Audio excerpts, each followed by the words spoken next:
So, welcome again. I have the task, the impossible task in a way of chairing a session with 6 very distinguished speakers, all of whom I think you'll find are going to make a very interesting and worthwhile contribution to this evening's discussion.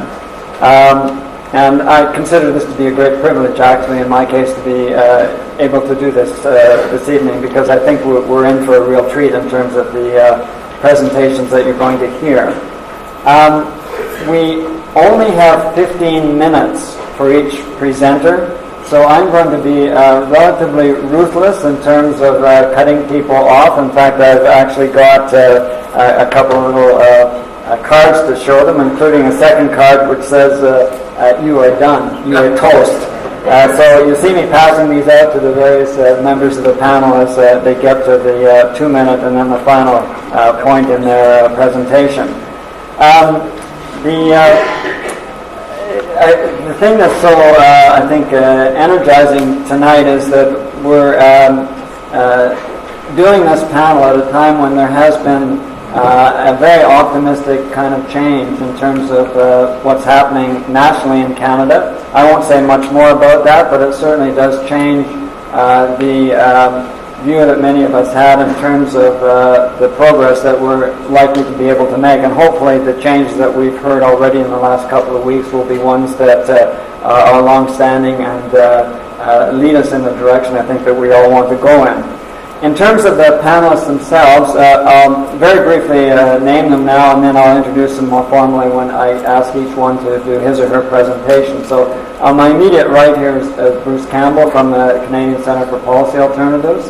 Gord Laxer is next, and he was the former director of the Parkland Institute. Josephine Yam is from the Alberta Environmental Law Association. Sarah Pierce is from the Trade Union Congress in the United Kingdom.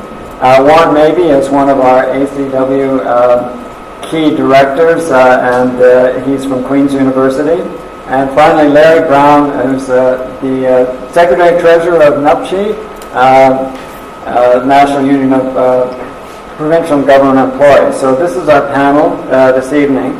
And I'm going to ask the panel to do the presentations one after another, because I think given the time constraints that we face, it's probably advisable for us to leave the questions to the end. So please bear with me in that regard. If we had a lot more time, we might be able to break up the session, but I just don't think we can do that this evening.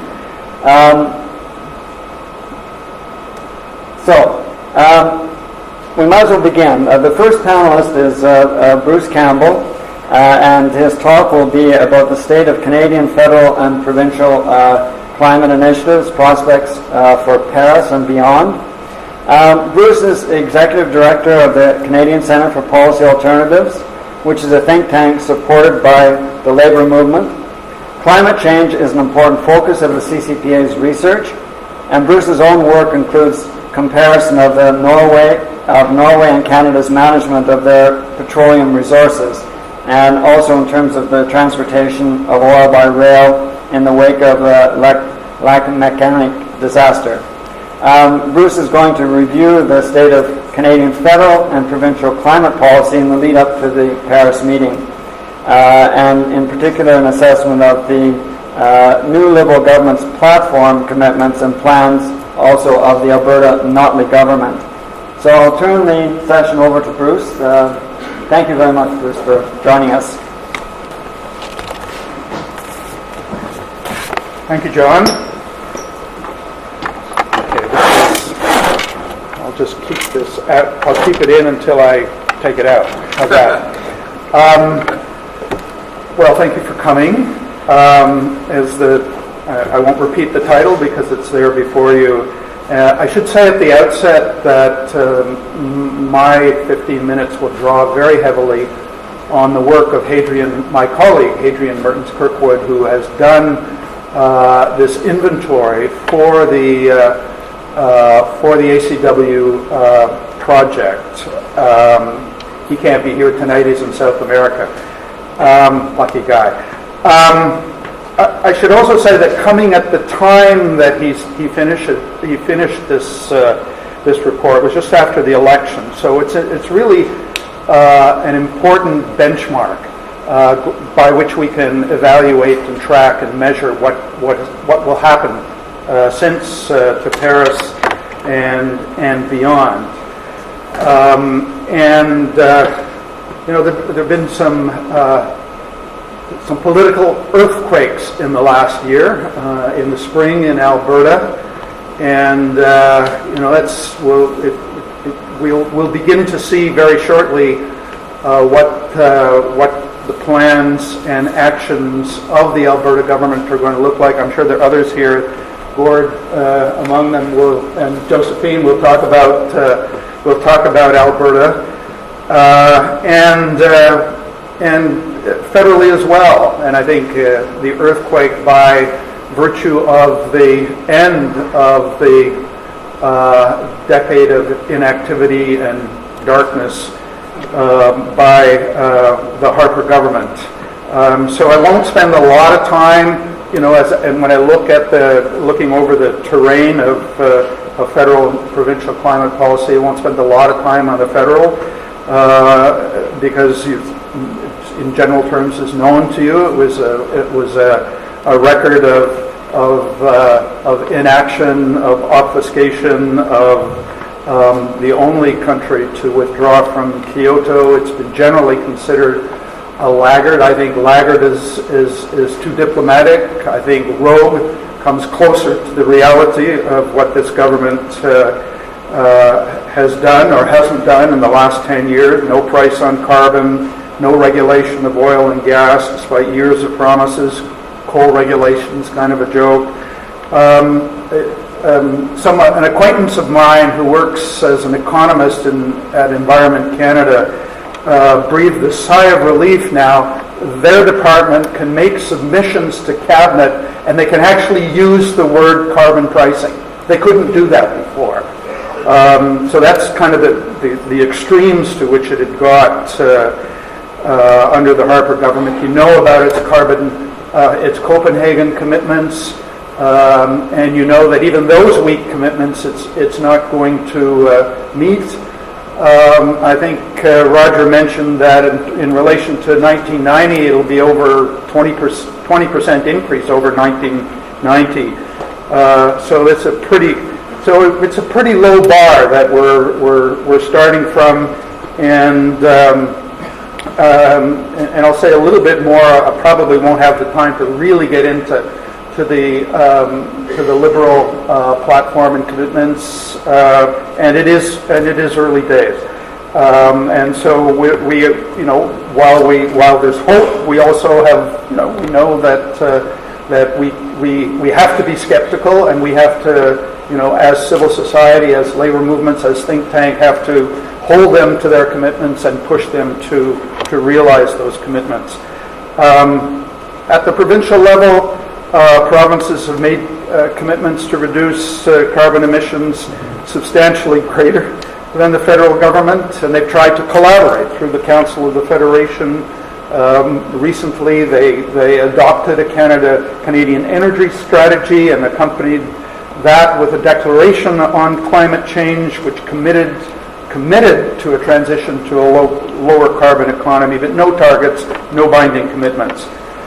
We know also that there is the Western Climate Initiative, which British Columbia, Manitoba, Ontario, and U.S. state California and Quebec are part of. Quebec is the only province to have implemented a cap-and-trade system, although I understand we're on the verge of an announcement out of the Wynne government in that respect. Moving to BC, its carbon tax is in a sense a model for the rest of Canada, even if $30 a ton is still way too low, and it's something in the order of $100 to $200 a ton would be much more effective. It's also taken significant regulatory actions to encourage the transition to cleaner energy production and more efficient energy consumption. On the other hand, it hasn't seriously invested in renewable energy R&D, and its commitment to natural gas development and foot dragging on coal production is undermining its progress in other areas. Alberta, in the area of carbon pricing, intensity-based carbon fee is very narrowly applied and too low to drive emissions reductions. Its effective carbon price has been estimated at about $1 a ton. And since 1990, carbon emissions in Alberta have increased 53% since 1990, and it now accounts for 37% of overall GHG emissions in Canada, and it burns more coal than the rest of Canada combined. But we've got the Notley government about to release it, and it committed to doing it before, at least part of it, substantial part of it, before Paris. And I think we can assume that there will be acceleration of the phase out of coal-fired electricity, an increase in the price of carbon, and possibly some green energy conservation measures. Saskatchewan, the biggest outlier, it's failed to acknowledge the severity of climate change or the scale of what's necessary. Virtually all of its climate response has been focused on carbon capture and storage, and its emissions have increased 66% since 1990. Manitoba has pioneered some innovative policies, such as its $30 million Energy Jobs Fund to create jobs in the renewable sector by providing flexible loans to energy companies. However, it does have fossil fuel subsidies, which in the production and consumption of oil, which is undermining some of its jobs initiatives. Ontario, we all know it phased out successfully coal-fired electricity, and the province is pushing ahead with renewable energy subsidies and several energy efficiency programs. And as I said, is committed to a cap-and-trade system. And it had the Green Energy Act and the feed-in tariff, but they have been somewhat diluted by the WTO ruling. And so its job targets and so forth have been scaled back. Quebec, moving on, has made perhaps the greatest strides in its green policy, mainly due to a functional cap-and-trade system, which reduces green emissions, and all the revenue it generates is invested directly into renewable energy and energy efficiency products. And it has the cleanest power generation of anywhere in the country. Virtually all of it, 99% of its electricity comes from hydro. The Atlantic provinces finally have implemented meaningful green policies that have resulted in deep emission cuts, but as other provinces, it's deeply dependent on fossil fuel consumption, and that has the undermining effect of green policies. So observations that largely come from Hadrian, but I'll go through them now. There are 7 sort of generalized observations that one can make about carbon policies in Canada.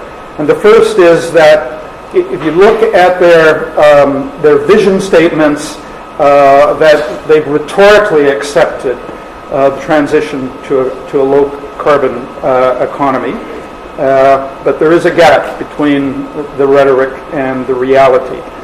The second one is that there's a lack of cohesion and cooperation. Of course, the federal government bears a good deal of that responsibility, and the attempts that I mentioned at the provincial level have not produced a coherent policy and have at times worked at cross purposes.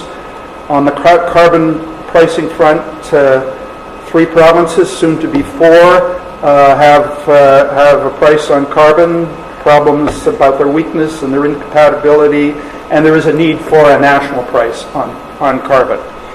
In the area of direct subsidies for clean energy and energy efficiency, they're more prominent than the direct subsidies for dirty energy producers. But on the other hand, the dirty energy producers, basically through the tax system, have a huge number of, and far outweighing the clean energy subsidies. These are hidden subsidies, and they are at odds with kind of the rhetorical stance of government. The fifth one is that the focus is on the most politically palatable sectors, or as Hadrian would say, the low-hanging fruit. So they focus overwhelmingly on clean power generation, which account for only 12% of Canada's emissions, and energy efficiency, which account for 12% of Canada's emissions, and much less to address directly the oil and gas production emissions, 25%, as well as consumption, notably through personal and industrial transportation. That's another 25%. On the jobs front, every government has made bold promises about the transition and the job-creating impacts. However, there are only a few tangible policies and programs that actually support job creation and professional development in the context of the transitions. And most governments see the creation of green jobs as a consequence of transitioning to a cleaner economy rather than a policy target in and of itself. And the exceptions to that are Manitoba's jobs program, as well as what was in the Green Energy Act, which has been cut back because of the WTO challenge. And the final observation that's applicable to governments at all levels is that policies are constrained by international trade and investment agreements. And we've seen it in the case of the WTO. Gus Van Harten at Osgood Law, 2 minutes,